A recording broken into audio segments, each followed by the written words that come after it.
program is brought to you by First National Bank of Botswana. FNB, how can we help you? Good evening and a very warm welcome to First Issues. It is mid-November and at this point you can practically smell the festive season right around the corner. Christmas decorations have consumers already anticipating specials such as Black Friday that has grown in popularity from its origins in the West and captured the imaginations of shoppers on all continents. However, we as First Issues, alongside Consumer Watchdog, have a word of caution before the mayhem and reckless spending ensue, having made some keen observations in seasons past. Where 70% of Americans wait to shop on Black Friday because of savings of up to 3,000 pula or more on big ticket items, can the same incentives be found in the local version? Buyers in the States await the posting of mega store Black Friday specials released weeks in advance to inform their purchasing decisions. And stores themselves look to outdo themselves with their year-end specials, which now include the increasingly popular Cyber Monday deals. Western consumers can therefore hit the stores aware of how many products are on sale, where, and for how much. Again, we ask, do Botswana shoppers get genuine deals behind the hype and the marketing? Or do they simply head to stores informed by nothing but wishful thinking and misleading advertising? Kate Harriman says consumers should stop and seriously consider whether Black Friday in Botswana is worth the queues, headaches and stampedes that we witnessed last year before blowing their paychecks. I think we had a disastrous experience last year with people actually fighting in shops. I believe there were riots and things were going flying everywhere and it was a catastrophe. Seems to be part and parcel of the craze worldwide though. Yes, you're right. It's not just here. And people sleeping outside shops waiting to get in for the sales.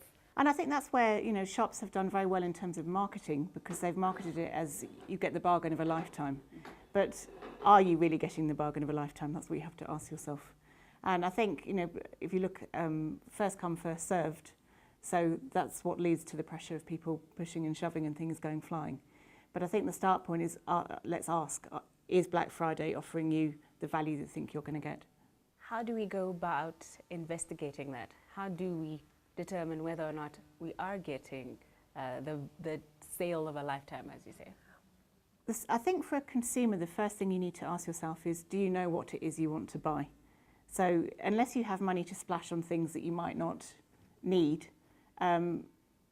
start with, is it something that I want? And shop around before the sales. Now, the stores that are advertising goods on special, at a special price, they have to be honest about the price reduction that they're offering. So they can't just make up any figure saying you're saving 3,000 pula. It has to be true. They also have to have anticipated customer demand. So if it's a bargain of a lifetime, you can anticipate that a lot of people are going to want it. So they have to have adequate stock. So they can't say in the papers, come and buy a TV and save 5,000 pula, but they've only got one TV, because obviously a lot of people are going to want a TV with a 5,000 pula discount. So I think before you go shopping, think about what is it you want to buy.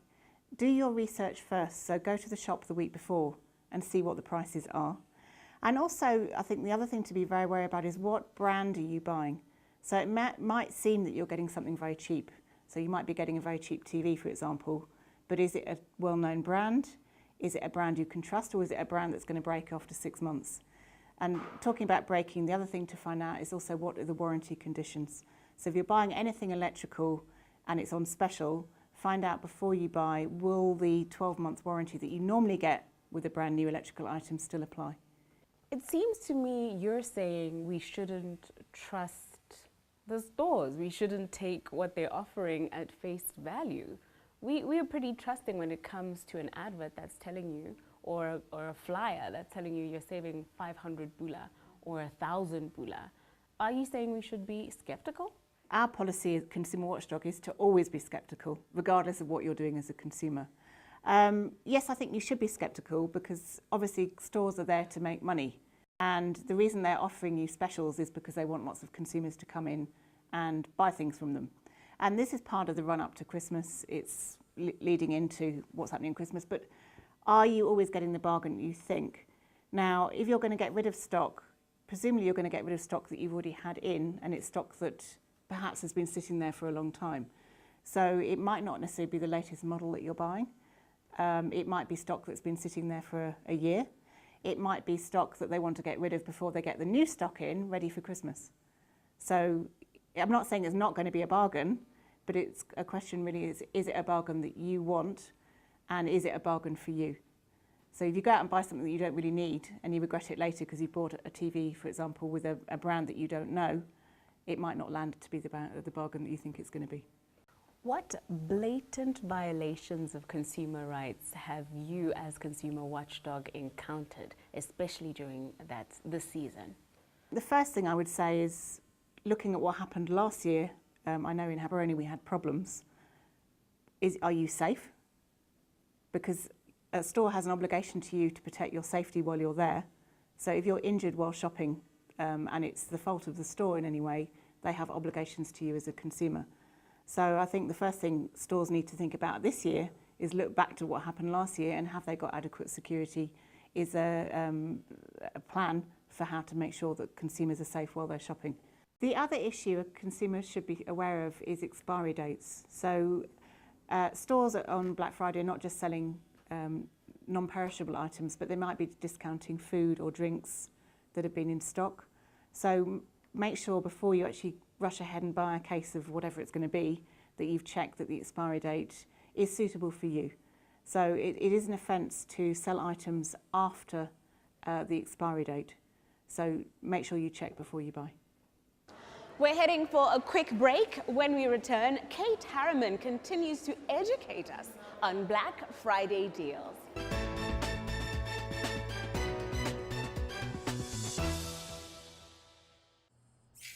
What is the future of help? It's to help people find the great in themselves. The drive, the passion. Help them find their true potential. Help them stretch. Help them grow. That's why we help people help themselves, help the world. Because a little help goes a long, long way. FNB. How can we help you?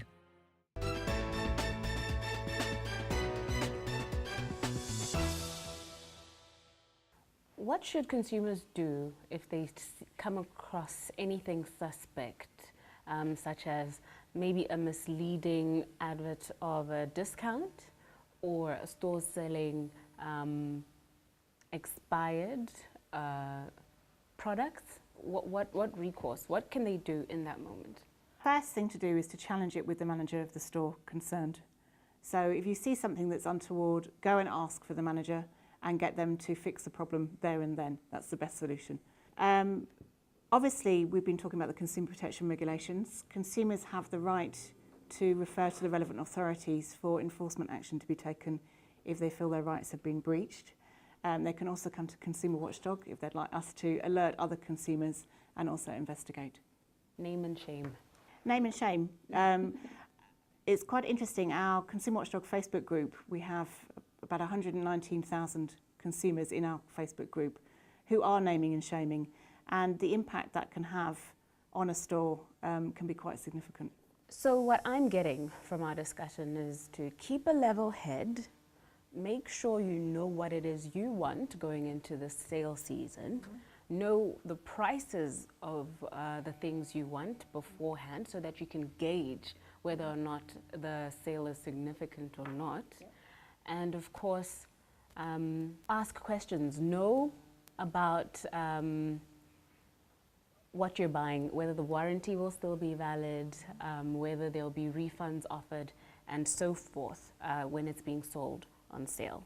Keep a level head. Keep a level head, and I think the other rule we should mention is setting a budget.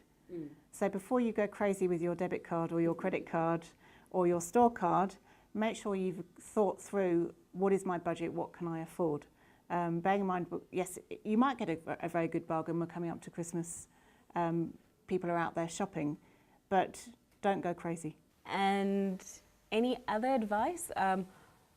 In your experience, how best can consumers take advantage of sales and such throughout the year, not just at Black Friday times? What are some of the best ways that consumers can take advantage of these type of things? Well, I think, again, it comes back to shopping around. So you might actually get a better bargain at a different time of the year. Black Friday isn't always about getting the best bargain ever. You may be getting a discount, but you might have an alternative time during the year when there's a better discount available. So I think my advice is always to shop around. And for example, I found, looking at a TV for myself, that in one store I was offered a TV at the same price as the other store, but in one store it came with a 2-year warranty as opposed to a 1-year warranty. So of course I'm going to go for the longer warranty because it's better. I'm better off that way. So think about what is it you want, do your research first, know what the price should be, a typical price should be, and shop around. And also don't be afraid to ask for a discount at other times. So if you're shopping around between stores, tell that store, actually I've seen it for a similar price in a different store, or cheaper price in a different store, do you want a price match? And a lot of the bigger stores will price match, so provided you can prove you've seen it cheaper somewhere else, they'll give you the same price or better. What are your thoughts on this matter? Let's continue the conversation on any of our social media platforms, that is YouTube, Facebook, or Twitter. Because as for now, we head to another topic of interest after the break.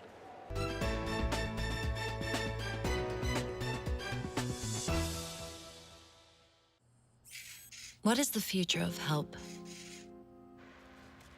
It's to help people find the great in themselves. The drive, the passion. Help them find their true potential. Help them stretch. Help them grow. That's why we help people help themselves, help the world. Because a little help goes a long, long way. FNB, how can we help you?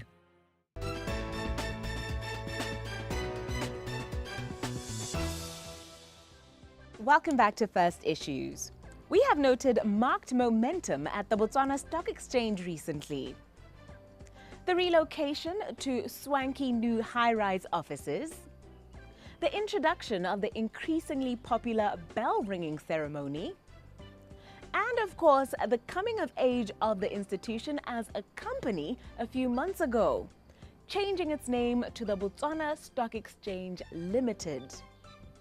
CEO Thapelo Tsheole spoke to us some time ago as to the credibility they now have as a result of their demutualization and the possibilities such as self-listing that this presents.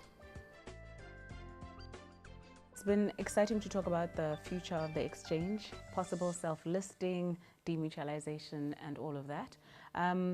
But with regards to new products and innovation on the exchange, I know you apparently are a proponent of having products that better reflect Botswana as being a diamond and mining-led economy.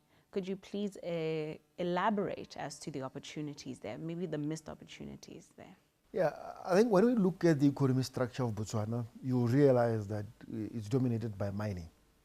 And also, even when you look at the stock exchange in Botswana, you realize that our foreign companies, in the foreign company board, it's mainly mining.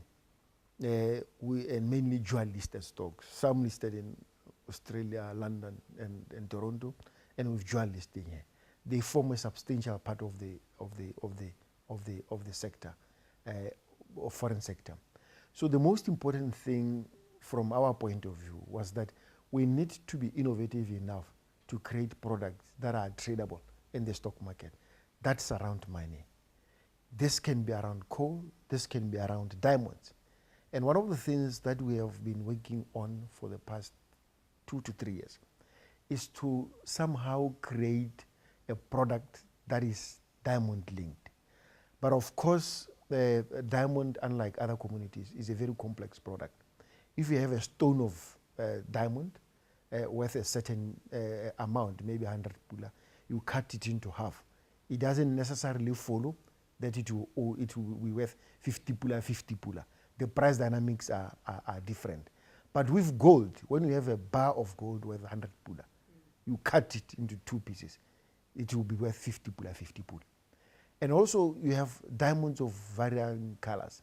You have got gold diamond, blue diamond, white diamond. So it also adds to the dynamics. And all these characteristics, which are different, ultimately affect the price of any commodity for it to be tradable. Unlike gold, gold is gold. Copper is black. Black or platinum is shiny, and it's just one color. So for them, it's easy. That is why in the stock exchange we have a platinum product and we also have a gold product.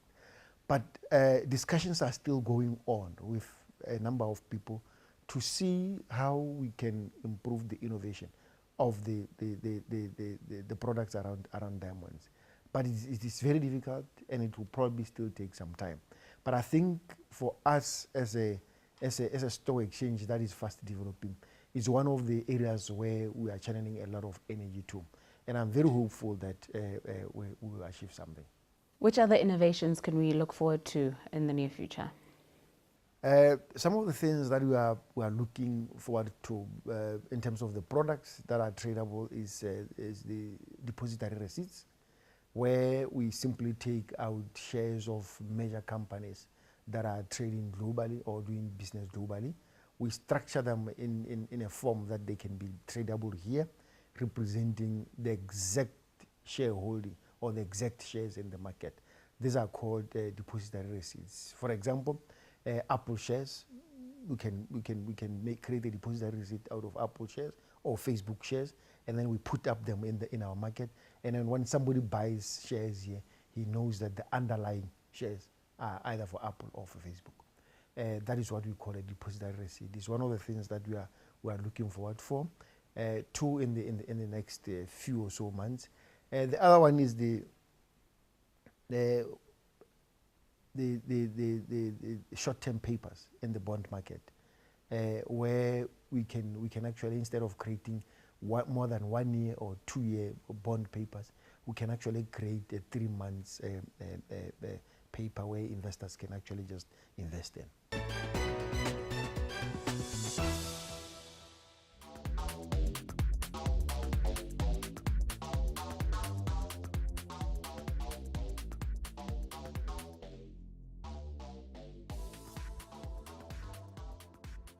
Welcome back to First Issues for our Own Your Day, Own Your Life segment featuring Professor Kiran Bhagat. Just as the damage we inflict on our bodies accumulates with each day spent seated and not working our bodies, each gram of salt, fat, and sugar we consume, the right choices are also incremental. We become healthy, productive members of society with every step we take, kilogram we lift, and healthy meal we eat. Tonight we are advised how to ensure that our evening meals are good for our bodies, taking the guesswork out of making the right choices when you return home tired after a hard day's work and tempted to grab a quick processed meal. Let's talk dinner. We've had, or maybe not had, our breakfast. We've had a good lunch full of vegetables and healthy fats. What now later on in the day? The same applies, Namet. So try and have your dinner where possible as early as you can. Generally, those that develop heartburn, they get bloating, they get gas, tend to have that if they're eating close to the time they go to bed. Generally, we say at least 2.5 to 3 hours before you go to bed, you should have eaten. So it allows good time for digestion, and also try and keep it light. You know, your lunch should be your main meal, and supper should be. I know that most people have supper as their largest meal, but if you try and keep it light or try and keep it early, the same principle will apply. Good fat, so you can have your meat again, you can have your source of veggies, whether they are steamed, whether they are boiled, or whether they are salads, together with healthy fats. Again, olive oil, coconut oil, be creative. In terms of dessert, fruit is a dessert. Okay, you can prepare it in lots of ways.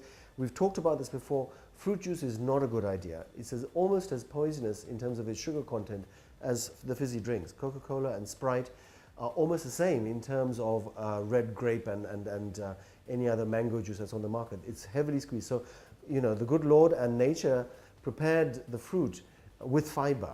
So have it with your fiber. So it's an oil. You could have a fruit salad. You could put a little bit of double cream yogurt on it to make it taste a little bit better.